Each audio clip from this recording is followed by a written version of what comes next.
John Deere is facing serious backlash after making a controversial decision that has sparked widespread outrage. Known as a symbol of American farming and agriculture, the company has recently been struggling, and its efforts to fix these issues have raised major concerns among farmers and industry experts.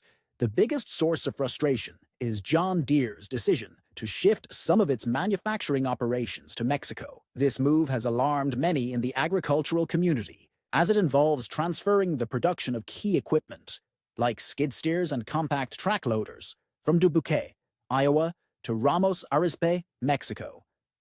It's not the first time John Deere has done this. In 2022, they moved tractor cab production south of the border, citing a tough labor market. Now, the company also plans to relocate mid-frame skid, steer, and compact track loader production to Mexico by 2026, deepening concerns about the future of American manufacturing and its impact on local workers and farmers. With all these changes, many are left pondering the fate of American manufacturing and the jobs that are tied to it. So let's talk about this in detail. But before we do that, subscribe and hit the bell icon so you don't miss out what's happening. At the heart of this relocation decision lies a glaring difference in labor cost between the United States and Mexico. While American production managers often earn wages above $56 per hour, their counterparts in Mexico make a mere $44.50 per hour. This staggering wage gap is a leading motivator behind John Deere's choice to relocate their operations, allowing them to slash manufacturing costs considerably and potentially increase their profit margins significantly as John Deere strives to improve financial performance. This raises serious questions and concerns for American workers, ERS, as people worry about job security and economic stability in communities that heavily rely on these good jobs. The fallout from this shift has been both immediate and heartbreaking. Since September of 2023, John Deere laid off over 288 workers across Iowa and Illinois, with more than 2,100 employees losing their jobs as part of the preparation for this move in 2024.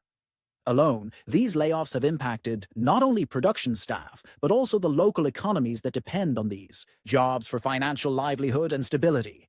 The ramifications are clear and deeply felt. Within these communities, John Deere has attributed these layoffs to decreased demand for their products and broader economic challenges, highlighting a 20% drop in sales as a crucial factor. However, many employees and critics of the company suggest that the decision to move production is fundamentally behind these job losses. Numerous workers have voiced their skepticism regarding John Deere's explanations, especially considering the company's record profits during this period of upheaval. This mismatch between corporate success and worker layoffs has fueled feelings of frustration and abandonment among those who once regarded John Deere as a cornerstone of their communities. Beyond job relocations and layoffs, John Deere has introduced software locks in its machinery, which prevent farmers from conducting their own repairs. This significant shift in policy leaves farmers with no choice but to depend solely on authorized John Deere dealers for maintenance and repairs, completely altering the sense of autonomy that farmers had enjoyed for years when it came to caring for their equipment. The financial implications of this new strategy are noteworthy. John Deere's parts and services division is reportedly 3 to 6 times more profitable than their new equipment sales. Critics claim that by enforcing these software locks, John Deere effectively creates a monopoly on repair services, resulting in inflated costs for farmers who find themselves at the whims of dealer pricing. This approach undermines the independence of farmers and raises serious ethical considerations about corporate practices, where profits seem to take precedence over customer service and accessibility for farmers. The consequences of these changes are dire. Many now face exorbitant repair costs, coupled with frustrating delays in acquiring authorized technicians. Delays that can be catastrophic, especially during essential farming seasons. For instance, one farmer shared a painful experience of losing 2.5 days of productivity, just waiting for a dealer to address a computer issue with his equipment. Such incidents illustrate the growing reliance on complicated technologies that many farmers feel increasingly ill-equipped to manage independently or repair without external assistance. With technology becoming more intertwined with agricultural practices every day, a rising tide of concern has emerged among farmers about their dependence on systems they cannot control or repair by themselves. This escalating reliance brings up crucial questions about self-sufficiency in an industry where practical knowledge and hands-on skills have always been vital. The anxiety is palpable as tractors develop into sophisticated machines driven by complex software rather than traditional mechanical understanding. Farmers cannot help but worry about losing their independence when it comes to maintaining their cherished equipment without help from outside experts. But what's the impact of all this?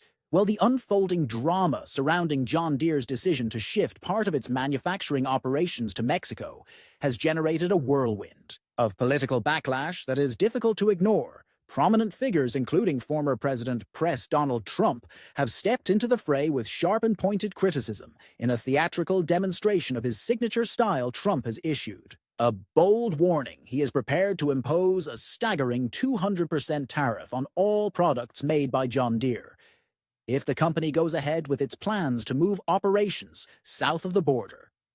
Just imagine the implications of this bold maneuver. A tractor that typically sells for $100,000 could skyrocket to an astonishing $300,000, sending shock waves through the agricultural sector and impacting many more industries. Besides, during a recent policy roundtable held in Pennsylvania, Trump accused John Deere of inflicting harm on American farmers and the overall manufacturing sector by relocating jobs to Mexico. His threat isn't simply a hollow political gesture. It resonates with his broader America First initiative, which prioritizes the protection of American jobs and industries against the perils of outsourcing.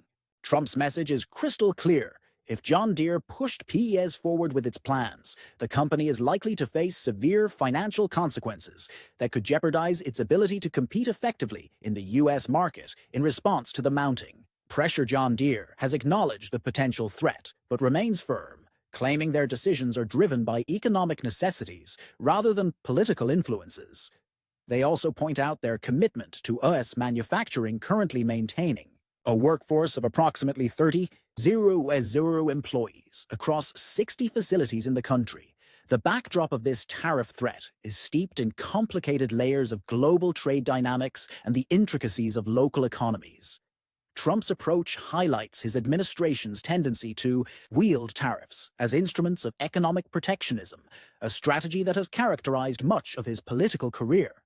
However, industry experts caution that such drastic measures could have adverse effects, especially harming American farmers who depend on reasonably priced equipment. If these tariffs were to go into effect, they might unintentionally create advantages for foreign competitors while imposing burdens on domestic consumers who are seeking affordable options. Compounding this controversy is the issue raised by Senator Elizabeth Warren, who has vocally criticized John Deere for its apparent lack of support for the right to repair movement. She argues that the company's business practices hinder farmers' ability to fix their own equipment, potentially violating the Clean Air Act by obstructing essential repairs on emission systems. Warren's remarks echo a growing sense of frustration among farmers who increasingly feel powerless against corporate giants such as John Deere. Many believe that the company places profit margins above customer service and community well-being.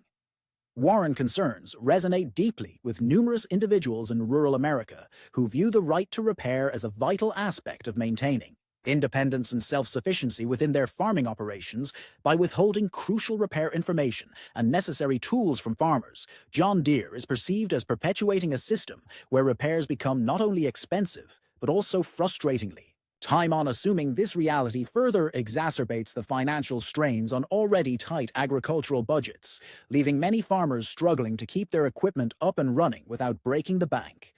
The heated debate surrounding Trump's tariff threat has elicited a range of opinions across the political landscape.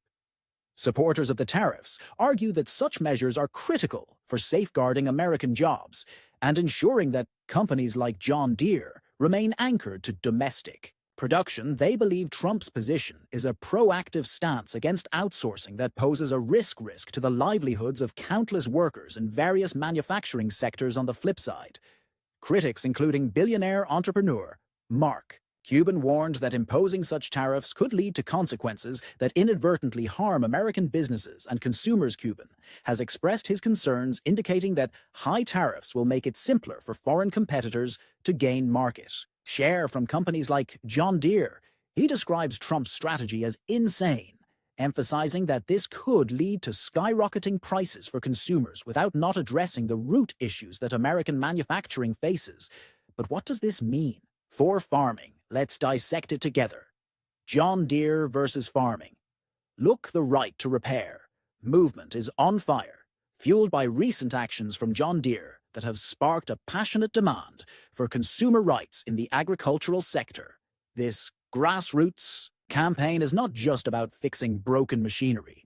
It symbolizes a much larger struggle for independence and control over the tools that farmers depend on to make a living and sustain their livelihoods.